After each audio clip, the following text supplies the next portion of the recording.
Altísimo Dios y Padre Celestial, a ti, Señor, sea la gloria, a ti, Señor, sea la honra, mi alabanza, Señor, mi adoración, mi exaltación te pertenecen a ti, Señor.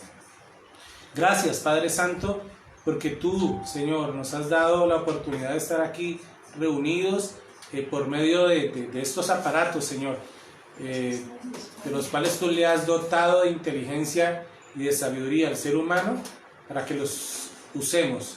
Gracias, Padre Santo, en el nombre de Jesús. Amén y amén. Acá me tienen una información. Viviana Usma, que el Señor te bendiga, hija. Travesuras, hija, que hicimos. Saludos a tu bebé. Que el Señor te bendiga. Saludos a tu familia. Saludos. No sé si es uno o es más. A doña Yolanda, al don Usma, que no me acuerdo, pero don Usma, ¿cómo está? A doña Clara, a todos, absolutamente a todos los quiero saludar. Y no es que si empiezo a hacer cuentas, que si los costeños, que si no, hay un montón de gente allá en Suárez que queremos saludar. Ayer estuvo de cumpleaños Hugo, te aviso. Diego, ¿recuerdas? El hijo de Papo. Diego estuvo de cumpleaños esta semana. Que el Señor los continúe bendiciendo a todos, a Cristian, a ese amigo a quien recordamos con tanto amor como lo fue Gregorio, a quien el Señor esperamos haya tenido el tiempo de reconciliarse con el Señor para que esté alabando y glorificándole, esperando ser recogido en su gloria. Pero vamos ahora sí a este estudio de la palabra. Miren, ustedes, cuando uno mira el libro de los Salmos, uno se encuentra con personajes históricos hermosos, con una historia de vida hermosa como lo es David. Y David es un hombre cuyas decisiones en la vida lo llevaron a tener remolinos de emociones. David es un hombre cuya historia en su vida lo llevaron a tener momentos muy cercanos, muy de frente a Dios, muy apasionado por el Señor. Pero en ese mismo sentido, David tiene momentos de dolor, de tristeza, de abandono. David tiene momentos de desconocer la obra del Señor, momentos de olvidarse de su posición, de su deber, y encontrarse y esa situación llevarlo a otros momentos de dolor y de persecución probablemente más fuertes que los anteriores. Y en medio de todas esas situaciones, David, que es reconocido como el Hijo de Dios, como el amigo de Dios, él no cesa ni tarda en reconocer cada una de esas emociones que lo atormentan, y cada que tiene la oportunidad sale a buscar nuevamente al Señor con la certeza de que el Señor lo va a cuidar, lo va a atender y lo va a perdonar por los procesos que haya hecho y que haya realizado. Y en la mañana de hoy vamos a estar estudiando uno de esos encuentros de David con Dios, una de esas situaciones de tanto dolor y tanta fuerza que lo llevan a pedirle a Dios, manifestarle en medio de ese momento de dolor y de persecución la necesidad de ser cuidado. Y aún si nosotros leemos más adelante el Salmo, que ya se los voy a decir, nos encontramos con un David que en medio del dolor que tiene pide al Señor que analice su corazón. Qué bueno sería que nosotros en esta mañana, hiciéramos lo mismo y le estuviésemos pidiendo al Señor. Yo lo hago y lo estoy haciendo y lo hice ayer, y también sentí dolor y pesar en mi corazón, y le sigo diciendo al Señor: Señor, examíname, tú que me conoces, tú que me has creado, examíname. Y vamos a leer el Salmo 139, ¿listo? El Salmo 139 en la mañana de hoy lo vamos a leer. Si lo leemos todo, es un salmo de 24 párrafos. Vamos a leer parte de ellos, ¿listo? Vamos a leer hoy de los versículos 7 al 14. ¿Listo? Cuando nosotros miramos la primera parte del salmo, del 1 al 6, vamos a analizar que tienen como una división en cuanto a la relación que quiere el salmista tener con Dios, en cuanto a la relación que el salmista quiere tener, reconocer que tiene esa necesidad del Señor, reconocer que lo continúa buscando y que es el Señor quien toma las decisiones en la vida de David, que no es tanto David, y que David lo que quiere es que sea él demostrando que Dios lo creó, lo formó y lo conoce mejor que nadie. El Salmo 139 lo conocen como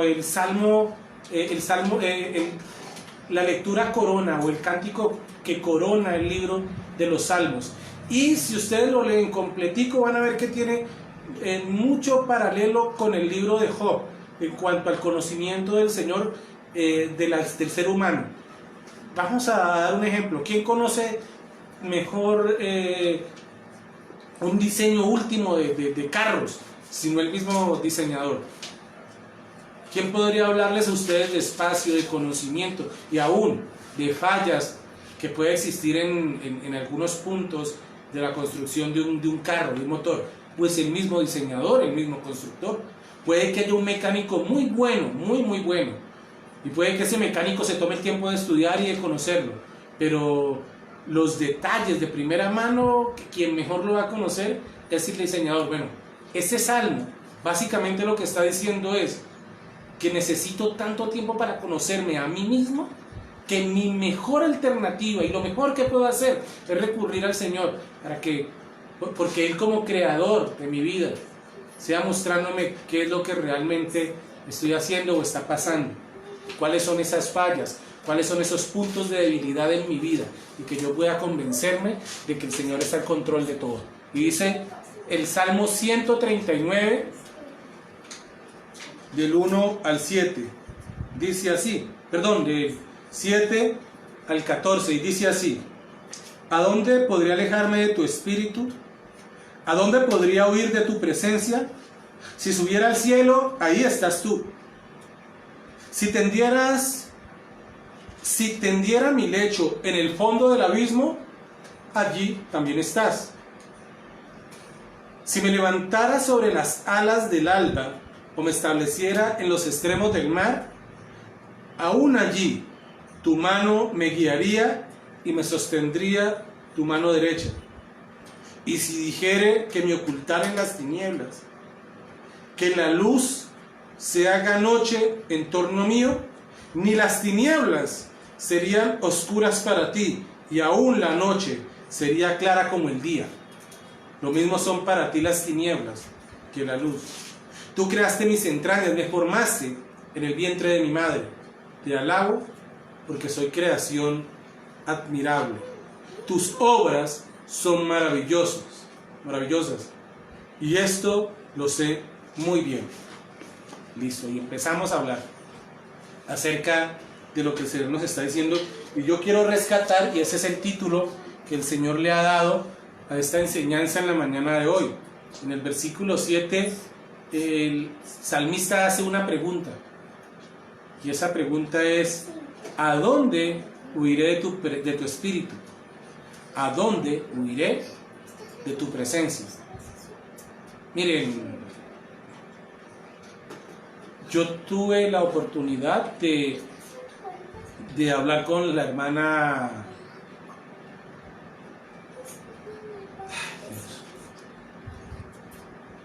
la abuelita Edilma. Tuve la oportunidad de hablar con la abuela Edilma, y ella en una ocasión que estaba pasando por una situación triste en su vida, ella me comentaba lo mucho que este salmo la reconfortaba, y que gracias a ese salmo ella entendía que estaba al cuidado de alguien mucho más grande, mucho más poderoso de lo que ella misma entendía o creía. Y fue enriquecedor hablar con ella. Llama la atención que cuando uno trata con personas, cuando uno trata con el ser humano, hay formas de sentirse impactado, ¿no? Extrañamos a muchas personas en la iglesia. Yo extraño mucho ver la sencillez y la sabiduría, por ejemplo, de Leonardita, y me encantaría tener la dirección. Mary, si me puedes regalar la dirección de dónde está, te lo agradecería, y poder sacar un tiempo para visitar a Leonardo. Hace muchos años que no la veo. Pienso en, no sé, un hermano Jesús, con su humildad, con su ternura, para hablar, y extraño al hermano Jesús. Pedrito Cundumí, qué bendición ese varón, esa voluntad de servicio, de cuidado por las personas que le rodean. Pedrito Cundumí es una bendición. Pastor William, tanta gente que si empezamos a mencionarla ahora, me tocaría mencionar persona por persona de la iglesia, pero menciono en particular a la hermana Edilma y a esta Leonardita, por lo significativos que fueron determinados momentos y conversaciones que tuvimos con ellos. Y yo pienso que esas palabras que se transmiten con una persona que está metido con el Señor, con una persona que tiene ese encuentro personal y que lleva esa experiencia a que la vivamos de frente y que la vivamos de cerca con el Señor, ese tipo de conversaciones, ese tipo de experiencias enriquecen nuestras vidas. Y aunque estas personas el Señor las haya llamado, cosa que no ha pasado con Leonardo todavía, y cuando el Señor lo determine, creemos que el Señor tiene control de todo. Cuando esas personas nos faltan, aunque haya dolor en nuestro corazón, porque nos hubiese encantado compartir más tiempo con ellos, también rescatamos esas palabras y esas enseñanzas lindas, bonitas, que motivan la vida del creyente. Nunca se me va a olvidar una conversación que tuve con la abuela, la mamá de Marina, la suegra del pastor William, la abuela Berta. En una ocasión que Mateo estaba chiquitico, sí, Mateo, cuando te daba susto que yo te llevara en mis hombros, y me llamó Luz Elena porque estaba pasando por un proceso ella, y me pidió el favor que arrimara por la abuela y por Mateo para traerlos a la iglesia, y yo sin ningún problema me puse a Mateo en mi espalda, y cuando escuché las palabras de la hermana, cuando le dice, ¿por qué no quieres ir? Y ella le contestó que estaba triste, que estaba deprimida y que no se sentía animada para ir a la iglesia. Y la abuela, una frase que digo que nunca se me va a olvidar fue, cuando uno está así es cuando con mayor razón debe ir a la iglesia. Frases, situaciones que se te quedan clavadas no solamente en la mente, sino en el corazón, y terminan ayudándote en esos procesos. Y precisamente de eso queremos hablar. El salmista, cuando escribe esta reflexión de su propia vida, él está pasando por una situación que no entiende.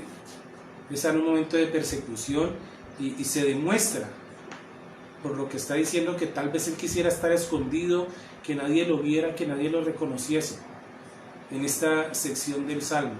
Pero al mismo tiempo él reconoce que no hay manera de huir, que aunque se esconda en la cueva más profunda, aunque haga lo que haga, aunque se encierre donde se quiera encerrar, él siempre va a estar a la vista del Señor. Y esa es una visión que nosotros tenemos. Y todos hemos pasado por situaciones y por momentos donde nos duele el corazón, donde sentimos que las cosas no van bien, y entramos en una etapa de no aceptar lo que está pasando. Y de pronto, en medio de ese sentido de negar, nosotros encontramos que nos negamos a la realidad que se está viviendo, y que nos negamos por completo a aceptar que lo que está sucediendo. No queremos. Esa es una de las 5 etapas que tiene el proceso de duelo. Es la primera.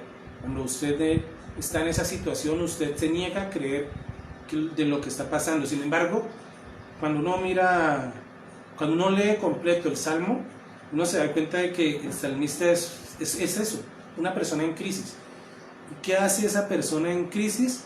Es una persona que está intentando escapar de esa realidad y de ese dolor que está sintiendo en ese momento. Y él empieza a hablar de los sitios a donde probablemente pudiera ir a esconderse, los sitios a donde probablemente él quisiera estar, donde nadie le viera, donde nadie le conociera. Pero también termina reconociendo que a donde vaya hay un Dios todopoderoso que va a terminar reconociéndole, un Dios todopoderoso que va a terminar acompañándole, un Dios todopoderoso que nunca lo ha dejado solo y nunca lo va a dejar. Y allí, a partir de ese instante en el cual él trata de entender, entonces hace algo común, y es esconderse detrás del enojo, de la ira. Y ahí es cuando entra en ese periodo de culpa. Y ese enojo y esa ira empieza usted a señalar o a culpar a todo el mundo alrededor suyo, porque probablemente todo lo que usted hubiera querido hacer en determinado momento no alcanzó a hacerlo. O tal vez recordó que su comportamiento o trato para los demás no fue el mejor, y empieza a sentir a tener unos sentimientos de culpa, y empieza a pensar que sus crisis son producto de sus acciones o su falta de acciones. Puede ser por la omisión de no actuar en el momento adecuado. Miren que él dice: si tomara las albas y habitara en el extremo del mar, aún allí me seguirá tu mano y me sostendrá tu diestra. Allí, en ese momento de dolor, de esfuerzo, de no entender, de enojo, de ira, de empezar a echarle la culpa, ustedes tienen que notar que cuando el salmista se detiene a meditar y deja por un momento su pensar en sí mismo o su activismo, porque también se puede haber escondido detrás de ese activismo y de ese hacer todo el tiempo, hacer para no sentirse solo, para sentirse útil. En ese proceso no podemos discernir lo que Dios está haciendo en la vida de todos y cada uno de nosotros. Mire que no estamos diciendo que deprimirse sea malo o que deprimirse sea pecado. No, para nada. Estamos diciendo que hace parte de un proceso de la vida, y que aún hombres y mujeres tan importantes en la Escritura llegaron a tener esa sensación, llegaron a estar preocupados, llegaron a estar estresados, llegaron a necesitar tanto alivio del Señor que tal vez pensaron en esconderse en alguna parte, pero después terminaron entendiendo que no había forma de esconderse, porque Dios está en todas partes y tiene el conocimiento de todo. De hecho, este salmo nos habla de una teología que no hay un solo lugar del cual yo pueda apartarme de él. Voy a solucionar algo por aquí porque internet está cayéndose. Entonces, bueno, sí, ahí están los datos. Qué bien. ¿Listo? Tenemos que notar eso. El Señor tiene control de todo en nuestras vidas. El Señor tiene control de todo. Él está pendiente de tu situación. Eso que hace que tu corazón se apachurre. Esa sensación de abandono. Esa sensación de que no le importas a nadie. El Señor en esta mañana te está diciendo de una manera práctica. Este salmo es teología práctica del ejercicio de entender y reconocer, primero, que Dios me formó; segundo, que no hay lugar en donde yo me pueda esconder de Él; tercero, que Él me conoce aún desde antes que mis padres nacieran; y por la última parte del salmo, en el sentido de tú me conoces tanto, y que hay aspectos en mi vida que yo mismo no he entendido, que hay características que yo mismo no he reconocido, así que examíname y transfórmame, dice el Salmo 139. Examina mi corazón, dice en el 39:24, y ve si hay en él caminos de perversidad. Ve tú si hay, porque yo no lo noto. Y al yo no notarlo, empiezo a creer que es todo el mundo que está en contra mío. Y empiezo en un actuar errado, empiezo a lastimar, empiezo a ofender, tengo actitudes egoístas en mi vida, que yo mismo no he notado, que yo mismo no me he dado cuenta, pero que por medio de la palabra, el Señor me lo puede revelar. ¿Y cuál debe ser mi actuar frente a ese descubrirme delante del Señor? Pues obedecerle. Miren, la ira hace parte de ese proceso de duelo, de echarle la culpa a los demás, no entendiendo que tal vez la culpa está dentro mío, soy yo.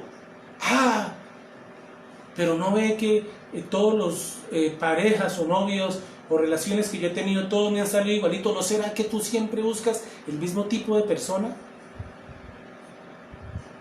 ¿No será que ese tropezar, todos los negocios me salen mal? ¿No será que estás actuando de manera apresurada? Todos mis socios me tumban. ¿No será que siempre estás buscando el mismo tipo de personas para asociarte? ¿Será que estoy fabricando sobre castillos de naipes y por eso cada medio vientecito me los tumba y empiezo yo en mi depresión a decir, a mí todo me sale mal? ¿Estás seguro que estás construyendo sobre los cimientos adecuados? ¿Tu fe en dónde está plantada? ¿En quién estás creyendo? ¿Y de qué forma estás haciendo vida en tu vida por medio de Jesucristo? ¿Es por medio de Él o por medio de otra persona? Luego llegamos a otra etapa que es ese intercambio, esa fase donde empezamos a fantasear y a crear fantasías de que todo eso que nos está pasando lo podemos revertir. ¿Cómo lo cambiamos en un momentico? Y empezamos a ilusionarnos y a actuar conforme no a la realidad, sino hasta a nuestra propia imaginación. A esa le llaman los psicólogos y los expertos la etapa de la negociación. Y empezamos nosotros, bueno, y si yo hubiera actuado de tal manera, a lo mejor hubiéramos logrado eso. Y si yo, que yo hubiera hecho esto y las cosas se hubieran realizado así. Y empezamos a llegar a un punto donde nos estancamos, o parece que nos estancáramos. Y empezamos a querer, a aspirar, a desear, pero no damos solución, y empezamos a creer y a pensar y a crear estrategias que nosotros consideramos a lo mejor hubieran podido evitar ese resultado final. Y que hubiera, si hubiera hecho esto, hubiera hecho esto otro. ¿Saben qué dice el salmista? El salmista nos muestra que lo mejor que se puede hacer para tener el conocimiento de ti mismo es acercarte a Dios. Que la comprensión del conocimiento de Dios nos va a llevar a reconocer el alcance de esa presencia divina, esa presencia enorme, grandiosa como lo es Dios. Que ese relacionarnos nos lleva a comprender que la presencia de Dios nos rodea y que nosotros, por más que queramos llegar a suposiciones de y si hubiera hecho, llegar a esas suposiciones, realmente lo que nosotros necesitamos es la presencia de Dios. Y cuando nosotros entendemos que lo que necesitamos es la presencia de Dios, al igual que el salmista, reconocemos que no nos podemos esconder. Es más, tomamos la decisión de no seguir haciendo ese ejercicio de querer escondernos de Dios. Pero luego llega y ataca la depresión. Y en ese momento de depresión que nosotros podemos notar en el versículo 12, donde él compara que ni aun las tinieblas me cubren de ti, y la noche es tan luminosa como el día. Lo mismo que son las tinieblas que la luz, porque Dios es luz. Dios es luz. Y Dios aclara todas esas situaciones y esos pensamientos que te causan dolor, que hacen que agaches tu cabeza, que agaches tu frente, que no quieras levantarlo al cielo y buscarlo. Miren, la gente tiende a querer alejarse y no entendemos que la soledad, para los que están sufriendo, nos lleva a caer más en la idea de que hemos sido abandonados. Tal vez en ese momento eres tú el que se aleja, tal vez en ese momento eres tú el que se aparta. Cuando estamos allá alejados, creemos que estamos abandonados por el Señor. El salmista dice que lo mismo son para el Señor la luz que las tinieblas, porque a donde nos quiera que nosotros lleguemos, si estamos en su presencia, la luz de Dios va a iluminar nuestras vidas. ¿Y sabe por qué? Porque Él te ama. No hay otra razón, no hay otra explicación. No le busques otra explicación. La razón por la cual nosotros logramos pasar esas etapas de depresión es porque Dios nos ama. Miren, los seres vivos, los seres humanos no podemos escapar jamás de la presencia de Dios, de ese Dios que te ama, de ese Dios que expresa tanto amor por ti. En la apertura, mi esposa estaba leyendo primera de Juan 3, del 2 al 3, y dice: queridos hermanos, ahora somos hijos de Dios, pero todavía no será manifestado lo que habremos de ser. Mira, tú puedes estarte tratando mal, tú puedes estar llegando a la conclusión de cosas malas acerca de ti, pero ¿sabes qué te está diciendo el Señor? Yo te conozco tan bien, que tú no tienes idea de lo que eres y de lo que puedes llegar a ser mientras dependa de mí. Eso está diciendo el Señor en esta mañana. ¿Perdiste tu empleo? Tú no tienes idea de lo que va a hacer el Señor en estos momentos. Tú tienes más tiempo para dedicarte a su obra y a aspectos personales que Él tiene para tu vida. Que perdí, no sé, mi negocio. No tienes idea de las oportunidades que tiene el Señor para tu vida. No te lo imaginas de todo lo que el Señor tiene para ti. Que estoy pasando por un momento de luto, por un momento de dolor. No tienes idea de lo fortalecido que vas a pasar en este momento y de cómo vas a bendecir a otros por medio de esa palabra de apoyo, porque tú ya pasaste por una situación que otros van a pasar. No tenemos idea, iglesia, no tenemos idea de qué está haciendo el Señor y cómo está trabajando el Señor en la iglesia ahora que estamos en estos momentos en los que no podemos abrir con la libertad que lo hacíamos antes. No tenemos idea de lo que está haciendo el Señor y de lo que puede llegar a ser y de la forma maravillosa en la que va a transformar tu vida y mi vida espiritual siempre y cuando nos dejemos guiar por Él. Dice el versículo 3 de primera de Juan 2 al 3, dice: todo el que tiene esta esperanza en Cristo se purifica a sí mismo, como Él es puro.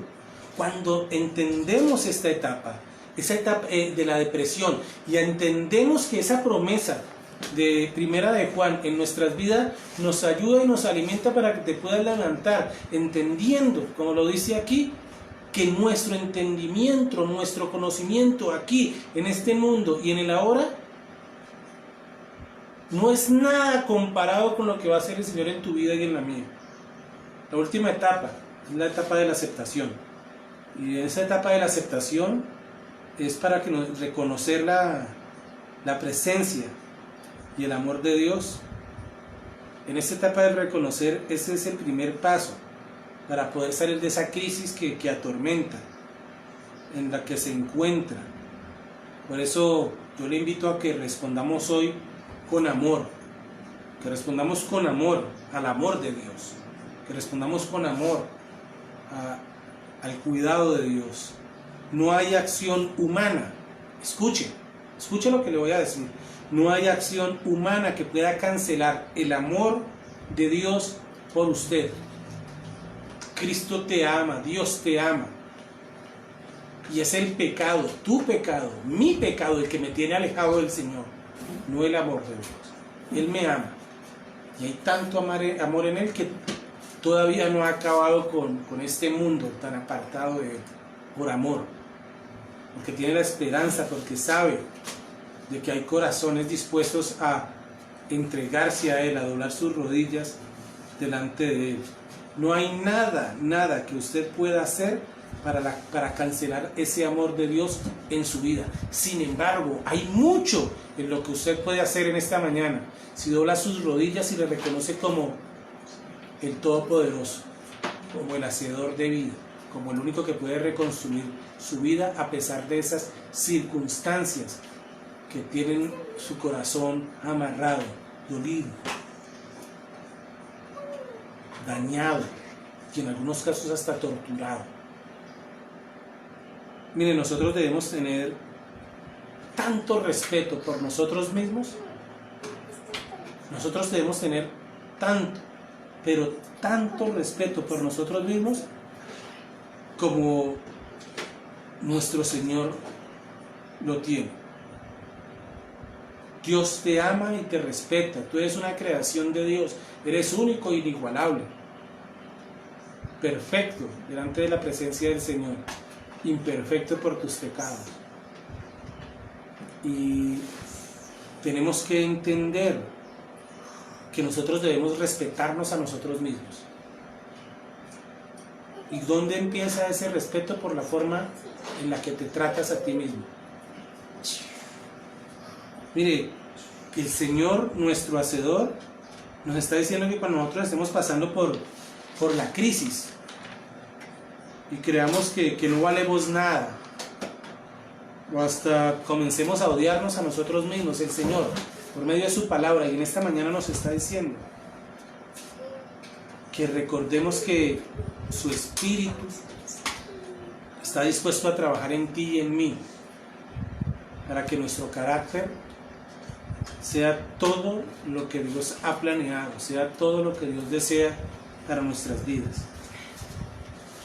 Debemos entender que como creación de Dios, el carácter de Dios está dentro de la creación, de cada persona, dentro de ti, dentro de mí. Hagamos buen uso de eso. No permitamos que nuestro propio pensamiento, nosotros mismos, nos maltrate tanto. Raquel, Elizabeth Guerrero, tú eres valiosa. Liliana Pérez, tú eres valiosa. Nora, Pastor William, Julie Lemos, Julie Guerrero, Mary, absolutamente todos, sepamos y entendamos que somos valiosos delante del Señor, que el Señor nos ama, y nos ama tanto que está dispuesto a darse, que estuvo dispuesto a darse Él mismo para perdón de nuestros pecados, y que ese sacrificio es puro y eterno, y que en el momento en el que nosotros nos acerquemos al Señor, porque nosotros los creyentes también nos deprimimos, nosotros los creyentes también nos maltratamos a nosotros mismos, el Señor tiene cuidado de ti, y no tenemos idea de los procesos que el Señor hace en nuestras vidas y cómo va a transformarnos permanentemente. Amado Dios y Padre Celestial, te doy la gloria y la honra, Señor. Alabado y glorificado sea tu nombre. Señor, te pido y te suplico que seas tú llenándome de tu amor y de tu misericordia, Señor. Que sea yo entendiendo, Padre Celestial, que como creación tuya, amado Dios, debo respetarme y amarme a mí mismo, Señor. Sin caer en egocentrismos, pero sí entendiendo, Padre Celestial, que hubo mucho amor en el momento en el que tú como hacedor de mi vida decidiste crearme, que me conoces, Padre Celestial, aún antes de que se pensara remotamente en la posibilidad de mi existencia, y que si estoy respirando es por tu amor y por tu misericordia. Gracias, Padre Celestial, perdona mis pecados, Señor. He pecado delante tuyo, Señor, he pecado contra mi esposa, contra mi hija, contra mi madre, Señor, he pecado contra la iglesia, he pecado contra ti, Señor. Y aún así, Señor, tú me perdonas y me usas para tu obra, Señor. Permíteme, Padre Celestial, que llegue a ser digno de tu presencia. Que tu Espíritu Santo me bautice, Señor, y que sepa yo entenderme y amarme, Señor, como tú lo has hecho, sin maltratarme ni ofenderme, Señor, a mí mismo, sino respetándome de la manera en la que tú me respetas, Señor. Para respetar a los demás, Señor, en la manera en que tú los respetas, y ver a los demás, Padre Celestial, con los ojos de amor con el que tú los miras. En el nombre de Jesús, amén, amén y amén. Un saludo a toda la familia de la Iglesia Filadelfia. Norita, te amo. Saludes a mi cuñado, que lo quiero mucho, Pastor William. Saludes a toda la familia. Diego, seguimos orando por tu trabajo, Señor papá, por tu salud. Hugo, gracias Mil gracias por haber compartido este rato con nosotros. Y familia, no, pues qué más se dice en este momento. Que el Señor te bendiga, que el Señor te guarde y saluda a la familia.